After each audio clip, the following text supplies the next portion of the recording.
Good morning friends, అందరూ ఎలా ఉన్నారు? బాగున్నారా? కృపలిగిన తండ్రి యేసుక్రీస్తు ప్రభువారు రాత్రంతయు మనకి చక్కని క్షేమ స్థితిని ఇచ్చి చక్కటి నిద్రని ప్రభు ఇచ్చి ఈ వేకుజామున దేవుని యొక్క మాటలు వినటానికి, దేవుని యొక్క వాక్కు ద్వారా బలపరచడానికి ప్రభు ఇచ్చిన సమయాన్ని బట్టి మేము ప్రభు నామాన్ని మహిమపరుస్తున్నాము. మీ నిమిత్తము, మీ ప్రోత్సాహం నిమిత్తం ప్రభు నామాన్ని కనపరుస్తున్నాము. అందరూ ఎలా ఉన్నారు? బాగున్నారా? బైబిల్ గ్రంథంలో మనం ఆలోచన చేసినట్లయితే ప్రియులారా, దేవుని యొక్క మాట మనల్ని ఆదరించేది, దేవుని యొక్క మాట మనకి నెమ్మది కలిగించేది, దేవుని యొక్క మాట మనకి ఒక ఎంకరేజ్మెంట్ కలిగజేసేది దేవుని మాట.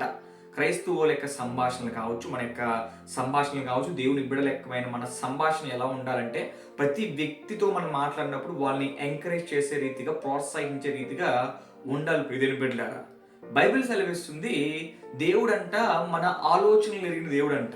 అంటే మనం ఏదైతే మన మనసులో ఆలోచన చేసుకుంటున్నామో, మనం ఏదైతే ఆలోచన కలిగి ఉన్నామో ఆ ఆలోచనలు ఎరిగిన దేవుడంట ఆయన. యేసుక్రీస్తు ప్రభువారికి మన ఆలోచనలన్నీ కూడా ఆయనకు తెలుసు. నువ్వు వేటి గురించి ఆలోచిస్తున్నావో, నువ్వు ఏ సమస్య నిమిత్తం ఆలోచిస్తున్నావో, లేకపోతే నువ్వు ఏ అక్కర నిమిత్తమో, ఏ ఇబ్బందుల నిమిత్తం నువ్వు తృష్ణ కలిగి ఉండి ఆశిస్తున్నావో, ఆలోచిస్తున్నావో ప్రతిదీ కూడా దేవునికి తెలుసు ప్రియులారా. ఆయనకి సర్వము ఆయనకి తెలుసు. ఆయనకి మొరగేంది ఏది కూడా లేదు. బైబిల్ చెప్తుంది కీర్తన గ్రంథము 20వ కీర్తన 4వ చరణాన్ని మనం చూసినట్లయితే దేవుని వాక్యం సెలవిస్తుంది. 20వ కీర్తన 4వ వచనంలో భక్తులు తెలియజేస్తాడు, నీ కోరికను సిద్ధింపచేసి నీ ఆలోచన యావత్తును సఫలపరచునుగాక. నీ ఆలోచన యావత్తును సఫలపరచునుగాక. నీ కోరికను సిద్ధింపు చేసి నీ ఆలోచన అంటే నువ్వు ఏదైతే ఆలోచన కలిగి ఉన్నావో వాటిని దేవుడు సక్సీడ్ చేస్తాడు, సఫలపరుస్తాడు. ఇక్కడ చదవబడ్డ కీర్తన భాగంలో దేవుడు అంట మన ఆలోచనలను సిద్ధింపజేస్తాడు, మన ఆలోచనలు ఆయన సఫలపరుస్తాడు, మన ఆలోచనలు ఆయన నెరవేరుస్తాడు. నెరవేర్చాలంటే మనం ఏం చేయాలంటే మనం ఆలోచన విధానాన్ని అకార్డింగ్ టు బైబిల్కి టాలీ అవుతుందో లేదో చూసుకోవాలి. అంటే సహజంగా మన యొక్క మానవ శైలి, మన యొక్క లక్షణం ఎలా ఉంటుందంటే జనరల్గా మన ఆలోచనలు దానికి వెల కట్టలేము. రకరకాల ఆలోచనలు మనం కలిగి ఉంటాం. కొంతమంది నష్టపోవాలని ఆలోచన కలిగి ఉంటారు, కొంతమంది పాడైపోయాలని చెప్పి ఆలోచన కలిగి ఉంటారు, కొంతమంది ఆలోచనలు ఎలా ఉంటాయంటే చాలా కఠోరంగా ఉంటాయి ఆలోచనలు. కానీ దేవుని బిడ్డల యొక్క ఆలోచనలు, ప్రభువు బిడ్డల యొక్క ఆలోచనలు ఏవైతే ఉన్నాయో ఆ ఆలోచన అలా ఉండవు. మన ఆలోచనలు దేవుడు ఎరుగుతున్నాడు, మన ఆలోచనలు ఆయన చూస్తున్నాడు, మనల్ని ఆయన అబ్జర్వ్ చేస్తున్నాడు, మనల్ని ఆయన గమనిస్తున్నాడు. కాబట్టి మన ఆలోచనలు, హృదయంలో మనం ఏదైతే ఆలోచనలు మనం కలిగి ఉంటున్నామో, వేటి నిమిత్తమైతే మనం చేస్తున్నామో, సో ఆలోచన విషయంలో తస్మాత్ జాగ్రత్త. నువ్వు వేటి నిమిత్తం ఆలోచిస్తున్నావు? నువ్వు దేవుని బిడ్డవి, యేసయ్య బిడ్డవి, నువ్వు దేవుని బిడ్డవి, యేసయ్య బిడ్డవి. నీ ఆలోచన ఏ రీతిగా ఉంటుందనే విషయాన్ని మనందరం కూడా ఒకసారి మనం పరిశీలనలోకి తెచ్చుకోవాలి. కనుక ప్రభువుని దేవుని బిడ్డలారా మర్చిపోవద్దు. చదవబడ్డ కీర్తన భాగంలో ఆయన మన ఆలోచనలన్నీ కూడా ఆయన సఫలపరుస్తాడు.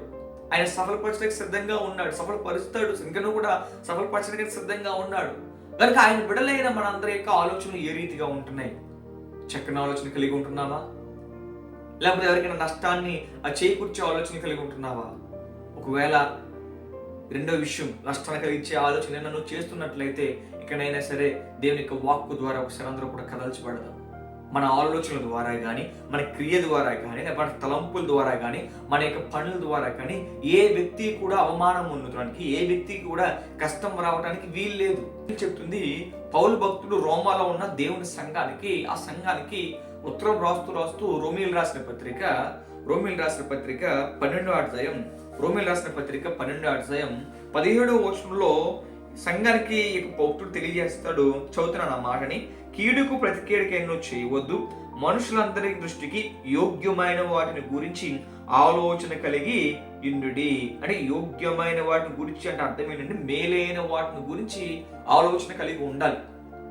ఆ ఆలోచన మనుషులందరికీ కూడా మేలుకరంగా ఉండాలి. నీ సంఘానికి మేలుకరంగా ఉండాలి, నీ కుటుంబానికి మేలుకరంగా ఉండాలి, దేవుడి దృష్టిలో మేలుకరంగా ఉండాలి. అదే నువ్వు ఉంటున్న సమాజం ఏదైతే ఉందో ఆ సమాజానికి మేలు చేకూర్చే రీతిగా ఉండాలి ఆలోచన. కనుక మేలైన ఆలోచన కలిగి, అంటే యోగ్యమైన ఆలోచన కలిగి దేవుని బిడ్డలు ముందుకు వెళ్ళాలి. కనుక ఈ యొక్క ఉదయకాల సమయంలో దేవుని యొక్క సేవకుడిగా నేను ఒక విషయాన్ని మీకు తెలియజేస్తున్నాను. మన హృదయంలో ఏదైతే ఆలోచనలు మనం కలిగి ఉంటున్నామో అవన్నీ కూడా దేవుడు ఫుల్ఫిల్ చేయడానికి అయినా సిద్ధంగా ఉన్నాడు. కాకపోతే ఒక షరతు, ఎలాంటి ఆలోచన కలిగి ఉంటున్నాం?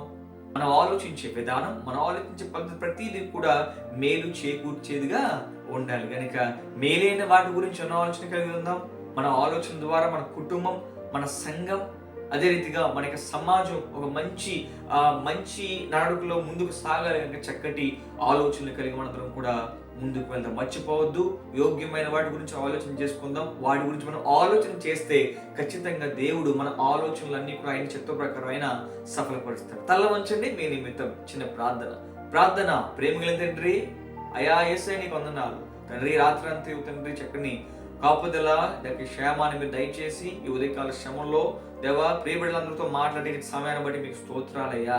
అయ్యా ప్రత్యేకించి మా బిడ్డలు మేము వేటి నిమిత్తమైతే దీని గురించి అయితే మేము ఆలోచన కలిగి ఉన్నామో ప్రతి ఆలోచన కూడా తండ్రి నీ యొక్క దయగల హస్తానికి అప్పగించుకుంటున్నాం అయ్యా. మేలైన వాటి గురించి, చక్కని వాటి గురించి, యోగ్యమైన వాటి గురించి ఆలోచించే గొప్ప కృపను, తలంపులు మా అందరికీ దయచేయండి తండ్రి. మా ఆలోచన ద్వారా ఏ వ్యక్తికి కూడా నష్టం కలగకుండా చక్కగా ఉండే ఆలోచనలు మాకు దయచేయండి. మేలైన వాటిని మేము ఆలోచించే కృపను మాకు దయచేయండి. మరి ముఖ్యంగా తండ్రి మా ప్రియ బిడ్డలకున్న ప్రతి అక్కరిని మీరు తీర్చండి అయ్యా. నీ నామం ఉన్న ప్రతి అక్కరిని బిడ్డను కూడా జ్ఞాపకం చేసుకుని ప్రతిఫలాలు దయచేయండి తండ్రి. నీ చిత్త ప్రకారం ప్రతి ఒక్క బిడ్డని కూడా ప్రోత్సహించండి, సహాయం దయచేయండి. మరి ముఖ్యంగా మా బిడ్డలు చేస్తున్న పనిపాట్లలో, పోషణలో, కుటుంబ పోషణలో, ప్రయాణ రాకపోకలో ప్రతి విషయంలో సహాయం దయచేయండి. ఈ దినమంతయు నీ కరుణ కటాక్షం మా బిడ్డల మీద దయచేయండి. మంచి ఆరోగ్యాలు బిడ్డలకు దయచేయండి తండ్రి. మరి ముఖ్యంగా రక్షణ అనుభవంలో కొనసాగించి బలపరచమని యేసు నామములో ప్రార్థించి వేడుకుంటున్నాం తండ్రి. ఆమేన్. అందరికీ వందనాలు.